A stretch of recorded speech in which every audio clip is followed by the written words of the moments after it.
Hello students, आज हम कक्षा 9वीं के गणित भाग 1 में हम जो है दूसरा लेसन पढ़ रहे थे वास्तविक संख्याएं। उसमें हम प्रश्न संग्रह 2.3 के सवाल हल कर रहे हैं। इस वीडियो में हम लोग 7वां सवाल हल करेंगे। 7वां सवाल देखो तुम्हें क्या दिया गया है। निम्नलिखित संख्याओं का गुणा करके और उन्हें क्या करना है, संक्षिप्त रूप में लिखना है।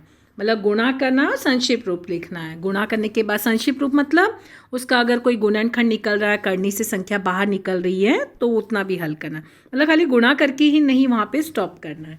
तो अब यहाँ पे देखो गुणा करने के लिए पहला यहाँ पे सवाल क्या दिया है, 3 करनी में 12 गुणे करनी में 18। अब देखो इसको तुम लोग दो तरीके से हल कर सकते हो। या तो 12 और 18 को गुणा कर लो, फिर उसका गुणनखंड निकालो और फिर निकाल के देखो करनी से क्या बाहर आ रहा है। या फिर तुम लोग क्या करो, यहाँ पे 12 का ही गुणनखंड निकालो और 18 का गुणनखंड निकाल लो, क्योंकि यहाँ पे देखो 12 गुणे 18 है ना। तो अभी यहाँ पे हम क्या करेंगे, ये 3 तो पहले से ही बाहर है। अब 12 का गुणनखंड क्या है, देखो यहाँ पर 2 गुणे 2 गुणे 3, 12 का गुणनखंड हुआ। और 18 का कितना हुआ, 2 गुणे 3 गुणे 3, ये 18 का गुणनखंड। तो तुम चाहो तो ऐसे गुणनखंड निकाल लो और फिर इसमें से संख्या कॉमन बाहर निकालते चले जाना, तो ये आसान हो जाएगा। ठीक है, तो अभी यहाँ पे देखो तुम्हारा 1 3 तो पहले से बाहर है और देखो 2, ये 2 का 1 2 बाहर, ये 2 3 का 1 3 बाहर। जितनी कोटि होती है ना उतनी की जोड़ी का एक एक बाहर ले लेते, लेकिन अभी यहाँ पे 1 3 और 1 2 बच गया है, तो ये करनी में 6 ये अंदर रहेगा, क्योंकि 1 3 और 1 2 ऐसे ही रह गया ना, उसके साथ तो कोई कॉमन नहीं। अब गुणा कर लो सब, तो 2 3 गुणे 2 6, 6 गुणे 3 18, 18 करनी में 6। ये हो गया हमारा संक्षिप्त रूप। गुणा करके संक्षिप्त रूप बोला ना, संक्षिप्त रूप में लिखना है, तो इन्हें खाली गुणा करके नहीं स्टॉप करना है, उसका संक्षिप्त रूप भी लाना है। तो दो तरीके से कर सकते हो, 12 गुणे 18 कर लिए, फिर उसका गुणनखंड निकालिए, फिर उसमें से जो है वो बाहर ले लिए, वो स्टेप, क्योंकि वो गुणा करो फिर गुणनखंड निकालो स्टेप बढ़ जाता है। उससे अच्छा आसानी इसी में है ना। 12 का गुणनखंड आसानी से तुम लोग लिख सकते हो, 18 का आसानी से लिख सकते हो। तो आसानी से स्टेप बाय स्टेप कोई भी स्टेप जो है ठीक से लिखना, गलत नहीं लिखना।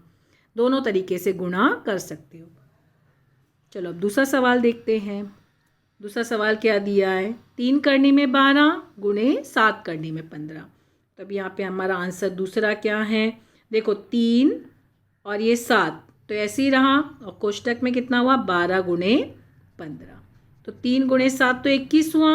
अब यहाँ पे देखो तुम्हारा 12 का गुणनखंड कितना है, 2 गुणे 2 गुणे 3 है ना। मालूम है ना गुणनखंड कैसे निकालते हैं, उस तरह से। और इसका गुणनखंड कितना है, 3 गुणे 5, 15 का गुणनखंड 3 गुणे 5। चलो अभी 21 देखो पहले से ही बाहर है, तो ऐसे ही लिख ली। अब देखो ये 2 का 1 2 बाहर, 2 3 का 1 3 बाहर, क्योंकि कोटि 2 है ना, तो इसका एक एक, लेकिन करनी में 5 ऐसे ही रहेगा, क्योंकि उसके साथ कोई जोड़ी नहीं है। अब गुणा कर लो, 21 गुणे 3 कितना हुआ, 42, 42 इंटू 3 मतलब 42 गुणे 3 करो तो कितना हो जाएगा, 42 को 3 से गुणा किए तो 3 गुणे 2 6 और 3 गुणे 4 12, 126 करनी में 5। ठीक है, तो या तो तुम ऐसे भी कर सकते हो ना, 21 और 3 गुणे 2 6, 21 को 6 से गुणा कर लो, मतलब जैसे तुम्हें आसानी से हलो, लेकिन सही से गुणा करना और सही से आंसर लिखना। ये हमने कौन सा सवाल हल किया, दूसरा सवाल। ठीक है, चलो तीसरा सवाल देखते हैं। देखो बहुत आसान है, ध्यान से हल करना, आसान से हल हो जाएगा। तीसरा क्या दिया है हमें, 3 करनी में, ये हम तीसरा हल कर रहे हैं, 3 करनी में 8 यानी 8 और करनी में 5, ये दोनों गुणा हो गए। अब देखो 3 तो पहले से ही बाहर है, लेकिन 8 का गुणनखंड क्या है, 2 गुणे 2 गुणे 2 8, और ये 5 का कोई गुणनखंड नहीं, तो 5 ऐसे ही रहेगा। अब देखो 1 3 तो पहले से ही बाहर है, देखो ये 2 का 1 2 बाहर आ गया, और कोष्टक में क्या बचा, 2 गुणे 5 यानी 10, कितना मिला 6 करनी में 10। हो गया हल। वो कितना आसान है ना। ध्यान से हल करना, ध्यान से हल करोगे आसानी से हल हो जाएगा। चलो अब चौथा सवाल हल करते हैं। देखो चौथा सवाल क्या दिया है, 5 ठीक है गुणे 2, ये दोनों बाहर की संख्या है, और यहाँ पे 8 गुणे 8, मतलब परिमेय को परिमेय के साथ गुणा किया, अपरिमेय को अपरिमेय के साथ, तो 5 गुणे 2 10 हो गया। और देखो 8 गुणे 8 यानी एक 8 बाहर आ गया, गुणा करने की जरूरत नहीं है ना, 2 8 में से एक 8 बाहर आ गया।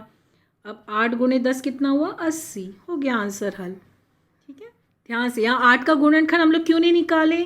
क्योंकि देखो 8 गुणे 8 है ना, ऑलरेडी 2 8 हैं, इसके लिए गुणनखंड निकालने की ज़रूरत नहीं पड़ी, डायरेक्ट हमने ले लिया। तो इस तरह से हमारा 7वां सवाल हल होता है। 8वां सवाल हम लोग अगले वीडियो में पढ़ेंगे। Thank you.